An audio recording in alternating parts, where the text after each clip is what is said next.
প্রযুক্তিতে মধ্যপ্রাচ্যে গুরুত্বপূর্ণ অবস্থানে রয়েছে ইরান, যার কারণে সামরিক হামলা চালিয়েও দেশটির পারমাণবিক কার্যক্রম ধ্বংস করা সম্ভব নয়, এমনটি জানিয়েছেন জাতিসংঘের পরমাণু সংস্থা IAEA এর প্রধান রাফায়েল গ্রসি। ৬টি পরমাণু বোমা তৈরি করতে পর্যাপ্ত ইউরেনিয়াম রয়েছে ইরানের কাছে, এমন দাবি বারবার করে আসছিল IAEA, যাকে ঘিরে উত্তেজনা ছড়ায় পুরো মধ্যপ্রাচ্যে। এই অজুহাতের জেরে ইরান জুড়ে সামরিক হামলা চালায় ইসরায়েল। ইহুদিবাদীদের সমর্থনে ওই যুদ্ধে যোগ দেয় মার্কিন প্রশাসনও। ইরানের ৩টি পারমাণবিক কেন্দ্রে বোমা হামলা চালায় যুক্তরাষ্ট্র। হামলার ঠিক পরই মার্কিন প্রেসিডেন্ট ডোনাল্ড ট্রাম্প দাবি করেন সম্পূর্ণভাবে ধ্বংস হয়েছে ইরানের পারমাণবিক কার্যক্রম। তবে এ বিষয়টি নিয়ে এখনো ধোঁয়াশায় আন্তর্জাতিক সম্প্রদায়। সত্যি কি ধ্বংস হয়েছে ইরানের পারমাণবিক কার্যক্রম, নাকি শুধুমাত্র ফাঁপা বুলি ছড়িয়েই ইরানকে ছোট করতে চাইছেন প্রেসিডেন্ট ট্রাম্প?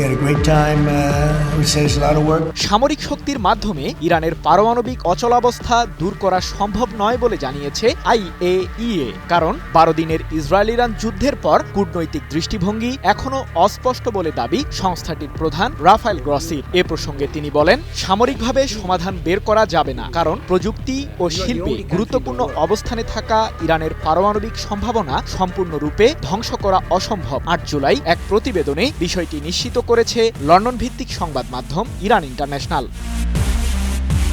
ইরানের পারমাণবিক কর্মসূচি নিয়ে আন্তর্জাতিক অচলাবস্থার অবসান কেবল আলোচনার মাধ্যমেই সম্ভব জানিয়ে রাফায়েল গ্রসি আরও বলেন, এমন পরিস্থিতির মাঝে একটি কূটনৈতিক চুক্তি একমাত্র পথ, যেই চুক্তিতে থাকবে যথাযথ যাচাইকরণ প্রক্রিয়া। অন্যথায় আমরা একটি অত্যন্ত ভঙ্গুর চুক্তির মুখোমুখি হব। মোনালিসা হেভি ফ্লো 15 পিস প্যাকেটের সাথে 8 পিসের একটি প্যাকেট একদম ফ্রি।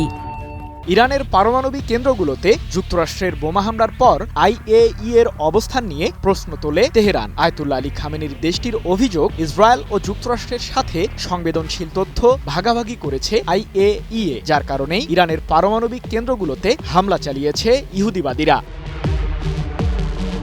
এই ঘটনার পরই IAEA এর সাথে সম্পর্ক ছিন্নের পদক্ষেপ নেয় ইরান, যার কারণে গত সপ্তাহে ইরান থেকে IAEA এর কর্মকর্তাদের সরিয়ে নেয় সংস্থাটি। বর্তমানে জাতিসংঘের পরমাণু সংস্থাটির কোনো পরিদর্শক ইরানের পারমাণবিক কেন্দ্রগুলোতে প্রবেশ করতে পারছে না, ফলে কেন্দ্রগুলো প্রসঙ্গে সঠিক তথ্য পাচ্ছে না সংস্থাটি।